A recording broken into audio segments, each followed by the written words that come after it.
Hi, everyone. Thank you so much for joining us via Zoom this afternoon. Before we get started, I'd like to ask everyone to keep their microphones on mute.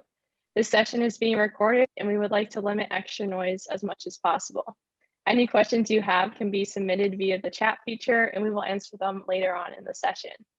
My name is Megan McKenna, and I'm a senior here at Hobart and William Smith from Avon, Connecticut.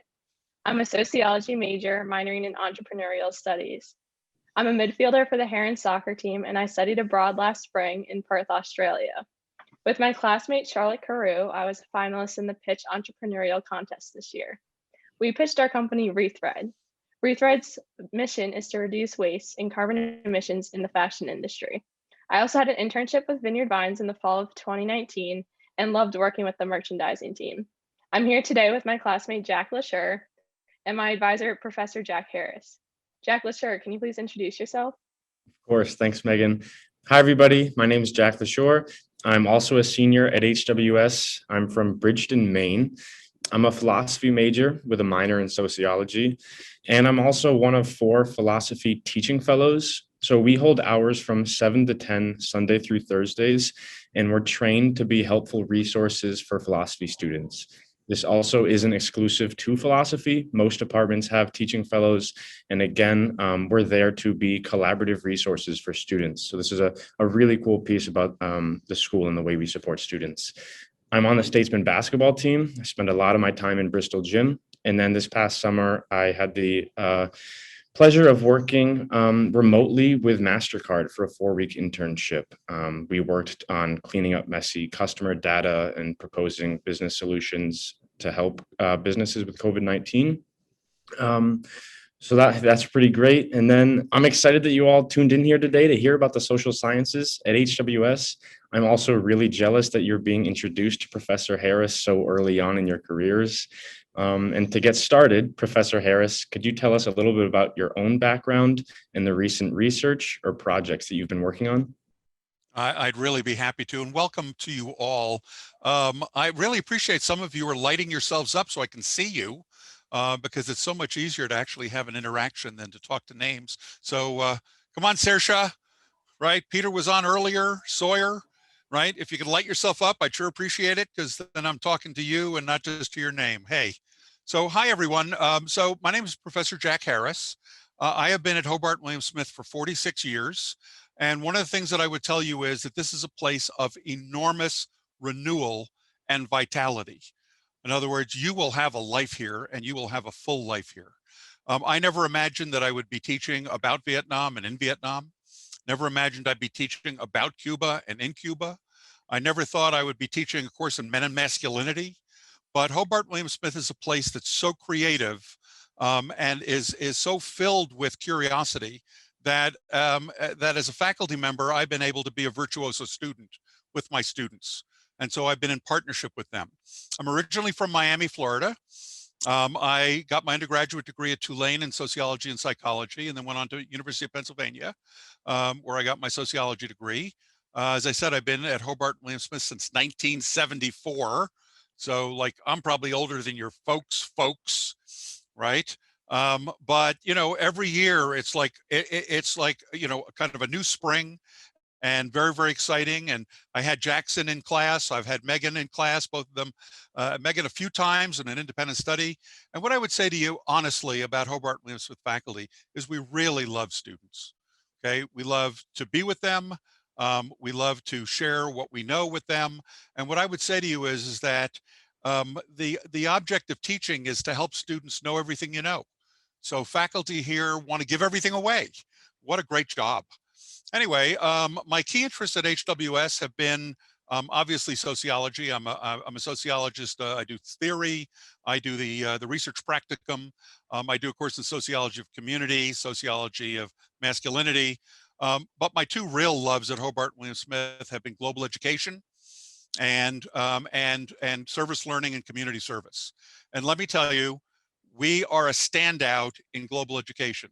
The number of students that go abroad nationwide in the US is 2% of all college students go abroad in their career in college. At Hobart William Smith, it's over 60%. So if you've got an inclination to go abroad, you can go abroad. whether you're an athlete, whether you're pre-med, it doesn't matter. We will find a way, either in our semester-long programs or in our 3-week summer programs and J-term programs, to get you abroad. Okay. The second area, as I said, has been service learning and community service. Both of these have been linked to my research. I do research in Vietnam on gender. I do research in Vietnam on social change. I'm writing a book on organizational, what I'm calling organizational inertia. In other words, how difficult it is for organizations to change. And I've done a lot of work on social entrepreneurship. Social entrepreneurship, quite simply, is the idea that the kinds of entrepreneurship you're looking to encourage are deeply involved with community development and the well-being of the larger town or city, and not just one individual person, right, or an individual business. So I'm very, very engaged. My view is that faculty are virtuoso students, as I've said, and so we collaborate a lot with you. And I'm sure I'll have a chance to talk about that again later. Yeah, so I've been super fortunate to have Professor Harris as my academic advisor, and I've taken 3 classes with him: Sociology of Business and Management, Sociology of Communities, and Classical Theory. And I also had him for an independent study where we focused on the sociology of fashion. So Professor Harris, can you explain a bit more the ways in which faculty and students in the sociology and other social sciences might collaborate? Okay, well, we have so many vectors of collaboration between faculty and students. We want to work with you. We want to collaborate with you. So as Megan mentioned, we have the offerings of independent studies. Maggie Farrell comes up with an idea. All right, she wants to study something in political science. She goes to a faculty member, boom, right? You're gonna have an independent study where you're working, right, for an entire semester with that person and coming up with a final project and a paper and so on and so forth. In Megan's case, we did an independent study where she kind of doubled up, and it was actually also an internship. So I think you actually got 2 credits, Megan, is that right? Right, so on the internship side, she was working with Vineyard Vines, and I was interested in her looking specifically at the issue of organization. On the independent study side, we were looking at the issue of fashion, because Vineyard Vines wanted to spread out their customer base, right? They wanted to have it be more inclusive, more diverse. And so that was an interesting challenge. And Megan looked at the whole issue, not only of fashion, but also how you expand your customer base. And what was cool about it is that I saw my task of making sure that Megan could ask the right social science questions. Right? And I think that's the virtue, that's the real virtue of Hobart William Smith. And I got to say, of virtually any liberal arts college, is that what we're going to do is we're going to train you to have a variety of perspectives. And I'll talk about HWS more specifically later. And you're going to be able to ask the right questions, and then with the skills that you have learned here, come up with really persuasive answers that really answer the question. So that's what the independent study does. That we have an advanced thing for seniors called honors. And this is a 2-semester, year-long project, in which a student comes up with a project. Again, Sawyer McDonald says, I want to study the Mennonites, right? And he comes to me and I say, well, the good news is I've got Mennonite contacts, right? And some of them, they call themselves slow, right? And so we'll get Sawyer out there to interview Mennonite families and to sit with Mennonites at dinner, right? To go out perhaps and harvest a crop, right? And he will then be doing his field project. It'll be a field project on the Mennonites as an honors project. And he will graduate with, maybe it'll be economics, maybe it'll be sociology, political science, anthropology, but it'll say on his diploma with honors, because he will have gone through not only a written exam, but he will have done a verbal defense of his honor project with faculty experts, including an outside expert who's not HWS, okay? And it's quite an achievement, right? So that's another opportunity for students to collaborate. Hey, I've had several summer research fellows. I had 2 students that worked with me on civil rights in upstate New York. And we were able to identify over 475 agencies from Albany to Buffalo and from the northern border to the southern border who were involved in civil rights issues all throughout New York. And then they wrote a paper on the history of civil rights in New York going back to abolition. So there's the possibility of summer research projects.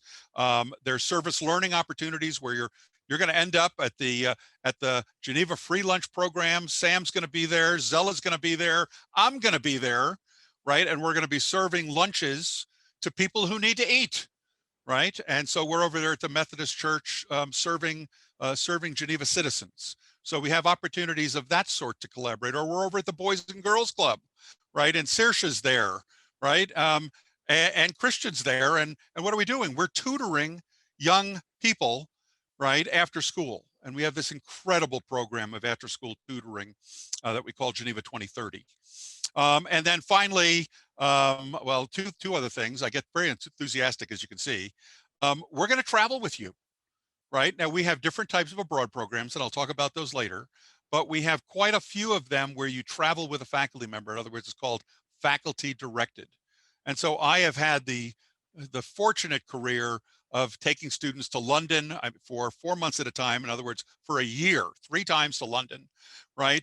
Taking students to Vietnam twice, to Italy, to Ireland. These are all semester programs, right? And then 3-week programs to Ghana and to Panama, right, for social entrepreneurship.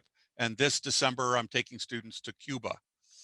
So you have an opportunity to collaborate, to be a co-learner with faculty in all of these wonderful international programs. And then finally, you're going to do field trips with faculty to DC if you're a political science person, or if you're an econ person, you're going to Wall Street with them and talking to our alums.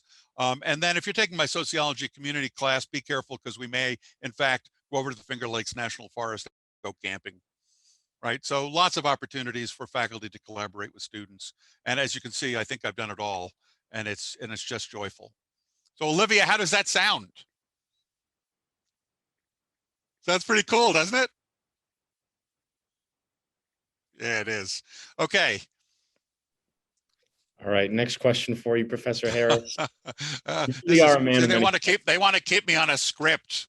We do. I mean, I think they want to hear from you as much as they might want to hear from us. Could you talk a little bit about the course curriculum and maybe delve into the courses that are available within the sociology major? Sure. Of course I can. I do want to mention though, and I hope that you'll hear from Jack and Megan about their internships. I hope you'll hear from Megan about she went to Australia, right? Again, since over 60% of our students go abroad, we are everywhere. I've mentioned the places that I've been, but we're in France. We've got programs in the Czech Republic. We've got programs in China, programs in Japan, really all over the world. We are one of the premier places, and I'll talk about study abroad later on. But anyway, I digress. Curriculum. What I would say for you to conceptualize the HWS curriculum, and especially the social science curriculum, that's sociology, anthropology, economics, political science. Then we have programs like international relations, is that they are, in the best sense of the word, activist. And by activist, I mean, we want you to learn and then we want you to test it, right? So, in the kind of classical theoretical concept, it's called theory and practice, right?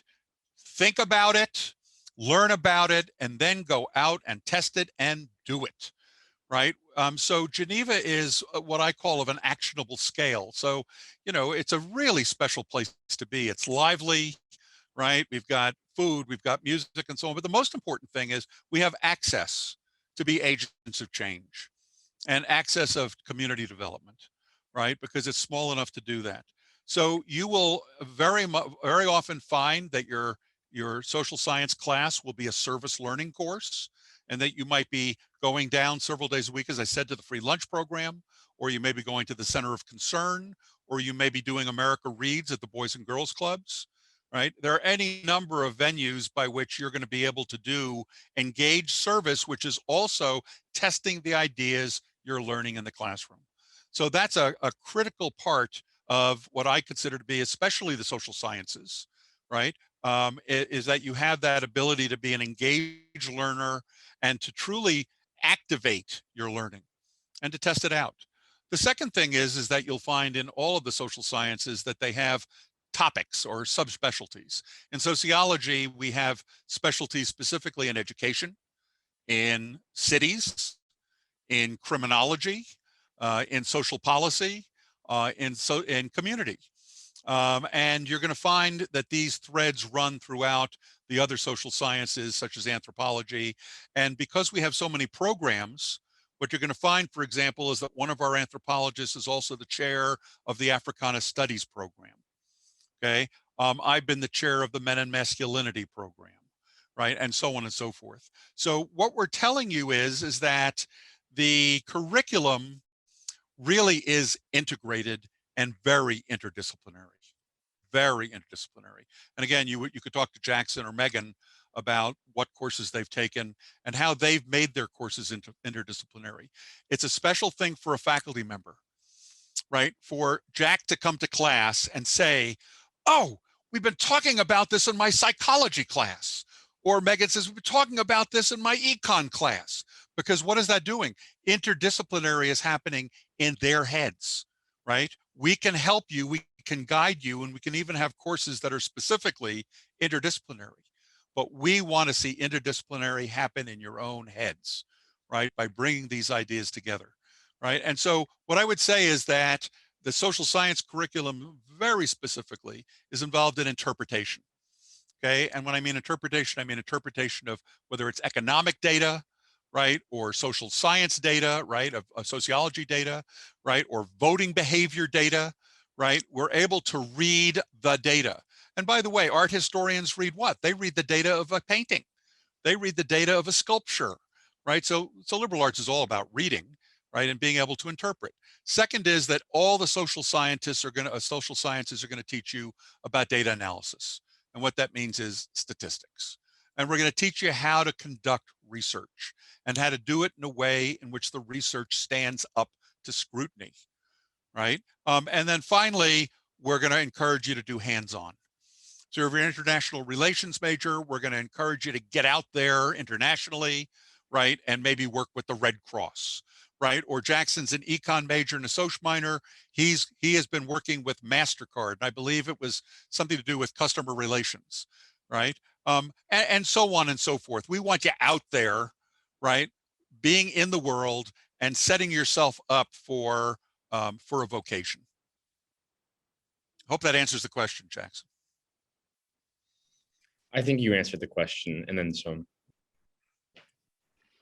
So the next question is, as a graduating senior, plans after graduation have been on the top of my mind and many of my peers over the last year. So Professor Harris, are there any common themes for social science majors after graduation? Do you see people pursuing graduate school or looking for a specific type of job? Okay, well, I would argue that most of our students don't want to go on and be academics. They want to practice. So if students are going to graduate school, they're going to graduate school, for example, to get a master's in public administration, or going to get a master's of public health, or going to law school, or going off to get a master's in management, right, or an MBA, if they're going to grad school. Most students, interestingly enough, some go to the Peace Corps, some go to AmeriCorps, but most students are going to, in fact, we have an incredible employment record. What can I say? Students worry like Megan, guess what? She's going to get a job, right? And it's going to be a good job. A lot of students go into work that is for not-for-profits. Typically, I'll give you an example. My daughter's a graduate of William Smith from many years ago. She is a suicidologist. She has her master's in counseling psychology. She does fundamental research and training for National 211 Crisis Lifeline. Okay, and I don't think that she predicted she would go into that. I don't think necessarily that you're going to be able to predict. What the trick is to know what your skills are, because it turns out your skills are portable. So it's wonderful if Jackson has a passion for finance or for marketing, and we have a lot of students that go into finance and marketing. Wonderful if he has a passion for that. But what he needs to know is, as he looks for employment, number one is, I would say to students, look for a vocation. I've used that word before, voca, to be called. What is your calling? What is your passion? When you wake up in the middle of the night, right, and you're thinking about going to work, do you go, oh, I got to go to work? Or do you go, oh, I can't wait to get up, right? Because I'm going to do something I'm passionate about. So one is to help. We try to help you, and we do help you. We have a sterling career and professional services office. We try very hard to help you find your passion. And this is why we tell you to go try stuff out. This is why by the time you're a sophomore, Peter, right, we want you to be doing an internship, right, or shadowing an alum, right, that you are looking to find that passion, that spark. And when we see that spark, we're going to blow on that thing till we've got a fire, right, and that you're on fire. So to me, that's one of the most exciting things that we can do for students. But a vocation, a calling. But the second is to know what your skill sets are, right? Because that makes you portable. That means in a tough time where maybe things are tight in a particular industry, you've got skills that turn out to be wonderfully useful in another industry, right? So, Audrey, we're going to find out, Audrey has done, done research papers, and she has spoken in front of groups. She's, by the way, been in the leadership certificate program and taken public speaking. The next thing you know, she's got a job, right, in something she never imagined, because they want those skills. So that's what I would really say is, graduate school is not the be end and end all. What the be end and end all is your passion, and to be able to identify your skills and find a place that fits, right? And I, by the way, think it's the same thing about going to a college. If you want to be anonymous, don't come here, right? Pure and simple. If you want to be anonymous, don't come here.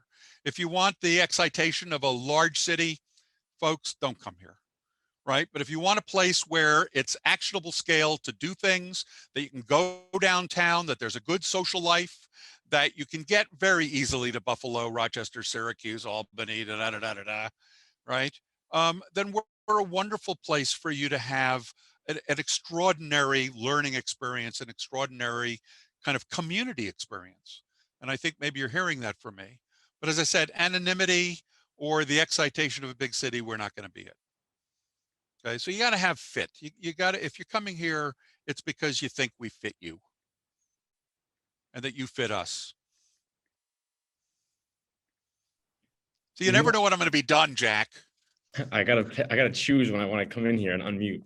You kind of just took the next question out of my mouth, but the question was, how do you make the case for the value of a liberal arts education and sociology in today's society? But I think, highlighting on the fact that it's about skills, not necessarily what you're doing, but how you're doing it and what you're able to learn and take into any position after college, I would say is, for me, that's been the biggest value that I've learned. The question that I always get as a philosophy major is, what are you going to do with that? Are you going to be a philosopher? And I'm not, no. And I've answered that question many times, but it's about the skills that I've learned in my major that I can transfer. It's not about you spinning Aristotle at MasterCard, right? It's that you know how to ask the right kinds of questions, and that you are able to think through, right? And often pierce poor thinking, okay, and get to the kind of clarity that needs to happen. Listen, liberal arts, it's probably more useful than it ever has been. The old liberal arts were about rich, right? Rich white men, right? Remember that women, didn't go to college till the early 1900s. And it was about finishing schools for them. They were doing Greek and Latin, right? But when we talk about the liberal arts, what we really mean is your ability to think, and we say critical thinking, right? But really it means problem solving. It means being able to zero in on what the problem is, right? And then bring all the evidences that you need to bear, right? Come up with a persuasive, conceptual, right? Understanding of the problem and a solution, right? So I always say to my students when they're writing a paper, what is the thesis, right? In other words, what are you going to defend? What claim are you going to make that you're defending, right? So, for example, Jackson it might be, all right, well, we're having COVID. We're seeing people do online buying, right? How can MasterCard accentuate, right, using the MasterCard as it might be what? That you're earning points and so on and so forth at this particular time, right? So what's your thesis, right? And then you have to defend it. You have to come up with arguments, reasons, rationales, and then you need to come up with your evidences, right? And finally come up with a conclusion. So I would say the value of the liberal arts more than any other form, you know, you're going to go through 5 different vocations or careers in your lifetime. If you, what you learn in business school today is going to be obsolete in 10 years because the tools are going to change and the concepts are going to change. So problem solving, interdisciplinary thinking, right? That Itzel and Matt, right? Itzel's, let's say, a psychology, right? An econ major. That she's going to make this fusion of psychology and econ such that she's going to be able to ask her questions differently because what? She's an interdisciplinary thinker. And she says, it's not just an economic issue, right? But it's also there's psychologies going on here, right? Matt's going to say, you know, I'm combining my anthropology, which is the understanding of people and cultures and how they make symbolic universes, with the whole issue of what? Of how people make voting choices and what symbologies they're attracted to. Right. And by the way, I'm saying things that I think we could apply to Biden, to Trump, right? And so on and so forth, and trying to understand. Notice it's got to be interdisciplinary. There's a microbiology, there's a biochemistry for a reason. That biology and chemistry alone weren't enough, right? So what you're going to find in the liberal arts, and especially, and this makes this distinctive, especially at Hobart William Smith, is a concentrated effort to help you be inter and multidisciplinary. And it's not just, oh, you got to take a bio course and you got to take a math course. That doesn't make you interdisciplinary. It's forcing you to confront the courses you're taking and think in the ways that they are synthesized and ways, right, that they create an analytic that's a third thing, right? And it's not just one thing or the other. And then finally, frankly, my argument about the liberal arts is that you develop a feeling intellect, okay? And that's a phrase I use, which says, we work with you, right, to help you fuse your heart and mind. That is, to have your heart informed by your head and to have your head informed by your heart. And we help you practice doing that by what? By going out and serving, right? By going out and being with people who are not like yourself necessarily, or by being abroad and having to learn to navigate and negotiate in a completely different culture and to think against yourself, because it turns out the way you do things here are not the ways they do things in France, right? We went to Italy, my students, I had 18 students. They said, oh my God, you know, most Italians don't go to bars and just drink, right? And when they drink with food. It was like, oh my gosh, they're different than we are. And what you learn is, hey, you don't have to necessarily live the way you were brought up. You can make choices about the way you live. So the feeling intellect, letting the brain inform the heart, letting the heart inform the brain.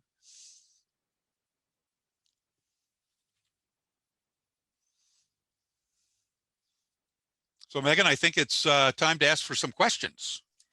Yes, it is. So if anyone has any questions, feel free to drop them in the chat. Thank you, Professor Harris. So thank you all.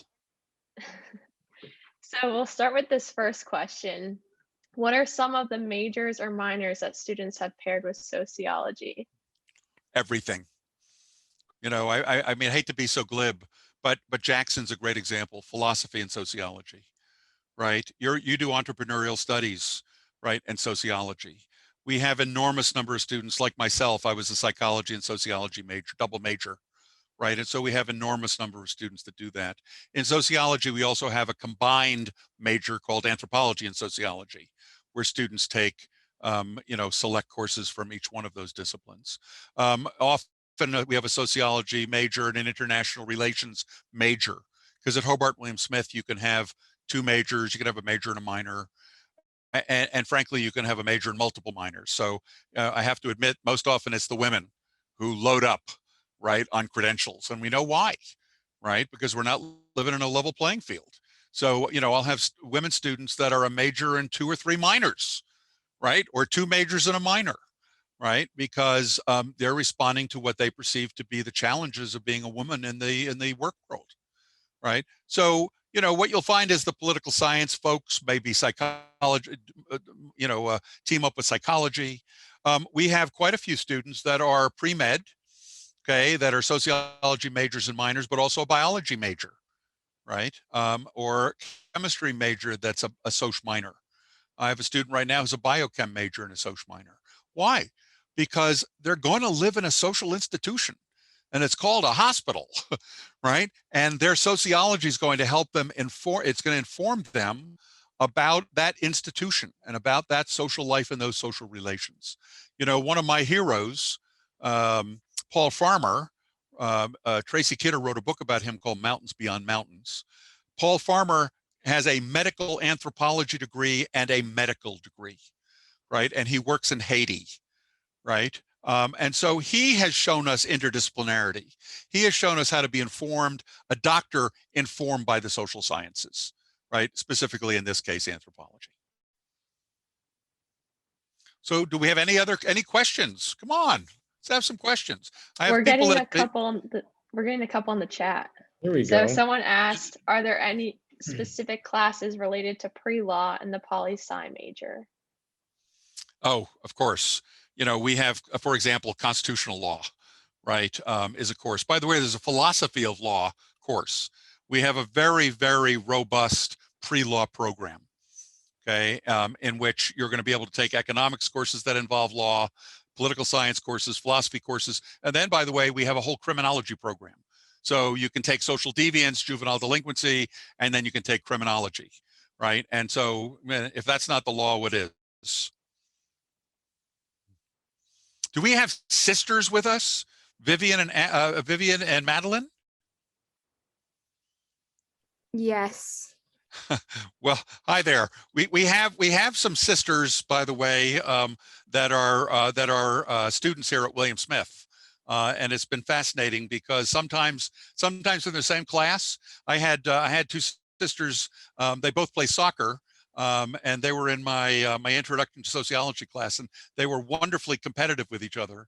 But and it was just wonderful to have them both in there because, and I'll say this kind of plainly, it's fascinating to have two different people from the same parents, right? In other words, when you really get to start knowing them, right, you find out even though they're grown up in the same household, right, in the same city, went to the same schools, that they're really their own people, right? So that's kind of exciting. So, you know, if you're wondering whether you should come here together or not, I would say come here and be yourself. You know, our daughter went off to she went off to Ireland for her senior year of high school, and cried for the first 3 weeks. Nevertheless, she came back and she said, "I don't want to come to William Smith because you guys live here." Right. And so she went off to another school. And after a year, she said, "I don't want to go back to that school. It just wasn't compelling. I know what a community feels like, and I know what good teaching looks like." And so she came to William Smith, and we said, "You could live like you're 1,000 miles away." Right. So the reality is, unless you guys both play soccer or field hockey or whatever, you could have very independent lives here. Really, it would be up to you, but it's nice to see that you're both on. Other questions? Another question we have from the chat is, what are some classes that would cover the majority of what a criminal justice major would? Well, okay, so we do not have really vocation. We do have some vocational. We have architectural studies, for example, and we have an education degree, and we have a media and society, which is I think more vocational. But again, you would take all the law courses, and then you would take the suite of courses that are in sociology. We have a wonderful criminologist, Jim Sutton. Megan, I don't know whether you've taken crim or you're in the crim 300 Yeah, level course now. I'm taking the criminology seminar right now, and I've also taken juvenile delinquency with him. Yeah. So could you speak to that? Yeah. So what are you learning? So right now in criminology, we're learning about all the different criminology theories that have existed throughout history, and we're working on relating them back to current issues going on in society right now. And it's really interesting to see how many different theories there are behind criminology and why one might commit a crime, whether it's due to biological influences, social bonds, or like the strain theory where you commit crimes in order because you have monetary strains on you because you want to achieve the social standing that others around you do. So we touch on a lot of different things, but it's really interesting for us to take. Yeah, one of the other interesting geographic facts about this place is that we are quite close on the other side of the lake to the 5-star prison, which is a federal maximum security prison, and we're also about a half hour to 45 minutes away from the Auburn Penitentiary, which is one of the most famous penitentiaries in the history of penology in the United States. Alexis de Tocqueville, a Frenchman, came to visit because it was the penitentiary that used what was called the panopticon. In other words, the guards sat in the middle and all the cells were exposed around on the outside. So we have two very, we have students that work in the prison systems, right, and do a lot of tutoring in the prison systems. And we have faculty that are also participating in helping prisoners get their degrees. So I hope that answers that question. We have a lot of students in sociology who go off into criminal justice careers. Another question we have is, what are some classes that an anthropology major would take? Wow. So anthropology is this wonderful, wonderful global study, and we have faculty that teach, as I said, in Africana studies. We have folks that do food. We have courses on gender. We have courses in archaeology. So if you want to do an internship and go on a dig, right? We have archaeology courses, prehistory courses, and so on and so forth. It's a very dynamic major. We have Jason Rodriguez teaches essentially a political anthropology and looks at the issue of social movements. He's a specialist in India. Chris Anir is a specialist in Africa and now Vietnam. Brenda Miali is a specialist in Oaxaca and Mexico. So we have quite a variety of faculty. And you can kind of travel the world with them.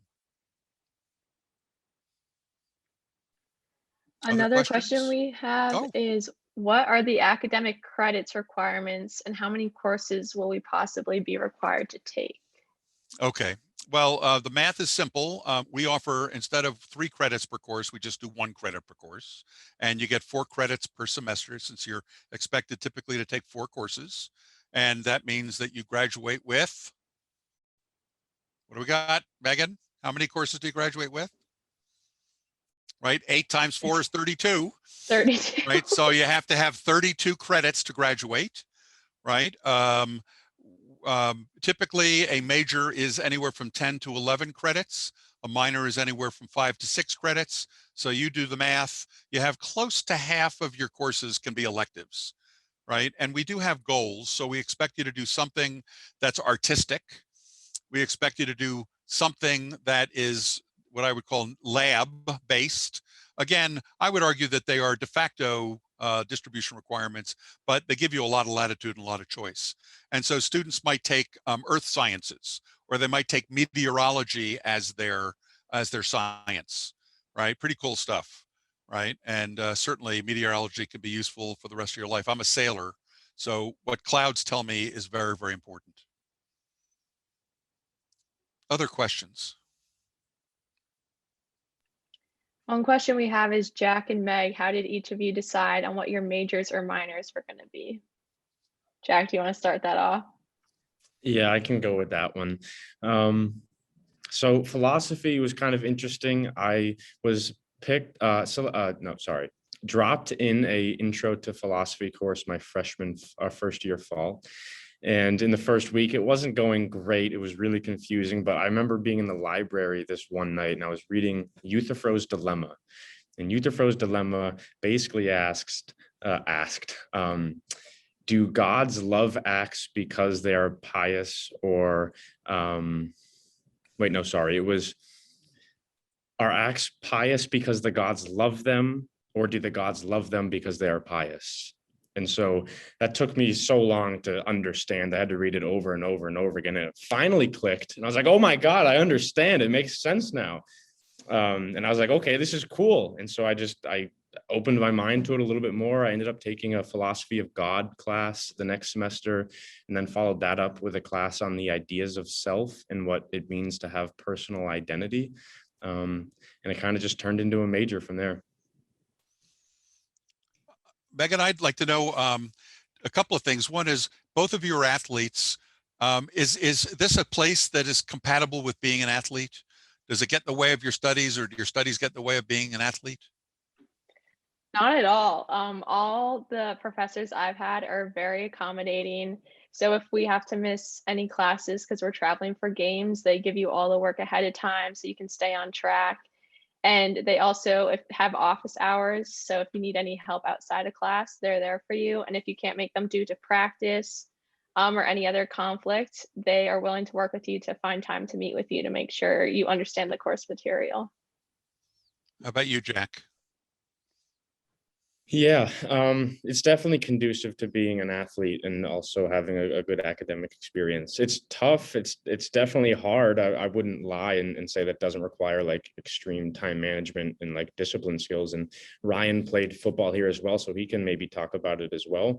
But between the resources that we have, like your teammates, teaching fellows, professors, and going to office hours, there's so many resources to be able to assist you so that you can manage your academics and athletics or any other extracurricular activity that you might be involved in. Yeah, I wanted to springboard that and simply for those of the students that are interested in non-athletic pursuits, we have just an enormous array of clubs and all sorts of other activities. And I got to tell you, the students are always so busy trying to find time when students can meet, right? Becomes very, very difficult. Listen, I know we're closing in on the time. If I were any of you, I'd want to know from Jack and Megan why they chose HWS. I can tell you that I chose HWS back in 1974 because I met faculty who were curious. I met faculty who were engaged and who were active. I can tell you by name who they were. I had 2 other job offers. It was like, this place was like a magnet, right? I couldn't stay away. And it's really done everything I wanted it to do. Over the years, if I've gotten interested in something, the provost office has said, go for it.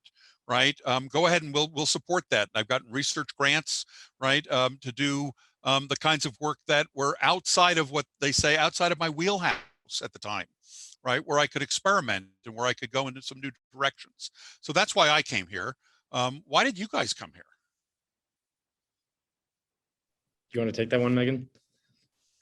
Sure. So I had heard of the school. I'm from Connecticut, but I didn't really know much about it. So I came to visit in person and I had been talking to the soccer coach. And part of the reason I chose here was due to the soccer team and the family dynamic behind there. But I also have a passion for traveling. And so studying abroad was something I always wanted to do. And I knew that at most schools, I wouldn't be able to play a sport and have the opportunity to travel abroad. So that was really appealing to me. And I also just love the location of the campus. And I'm someone who likes to have a smaller class. So if I need help, I can talk to the professor and know my classmates. So it ended up being a perfect fit for me. Yeah, that last part about the class size was really important for me as well. I'm from a really small town in Maine, and I graduated with about 110 kids. So I was used to small classrooms and was a little scared about going to a bigger university. But also, I knew that I wanted to play basketball in college, so that also kind of limited where I was able to look. But more importantly, this place, and it sounds cliche, but this place reminded me of my home a little bit, a lot of it actually. And I was nervous about leaving Maine when I was making the decision. In fact, I even crossed out HWS from my list when I was going through all my possible choices because I just thought it was too far away. My parents wouldn't be able to see me too often. I wouldn't be able to go home too often. But I ended up coming to take a visit, and I found that the nature, the lake, and just the environment reminded me a lot of my hometown, and the small community aspect really appealed to me as well. And I guess all the people that I met also, it was a very welcoming experience. And I was just genuinely, I don't know, I felt like I was really kind of meant to be here in a way. I think that that's important. I mean, for me, I will, first is I'm teaching Introduction to Sociology this fall, right? And if you come here, you know, make sure you get in touch with me and I'll make sure you get in. Right? Because I'd love for you to be in my intro social class. It's fantastic. I've only taught it like 50 times, but it's always different. And it's because the students are different. right? And so, you know, I would welcome you to do that. The other thing I would say is we live in a very unusual time, right? I mean, not only the time of COVID, but the time of George Floyd and so on. Hobart William Smith takes very seriously, right? What we're facing in the 21st century and how we must face it. We are especially interested in fostering. We were one of the first places in the country to ever have women's studies. We were the first place in the country to have a men's studies minor. Okay. And on and on. We have been leaders, thought leaders and activist leaders in these areas of social reform. We are deeply, deeply committed to diversity, equity, and social justice.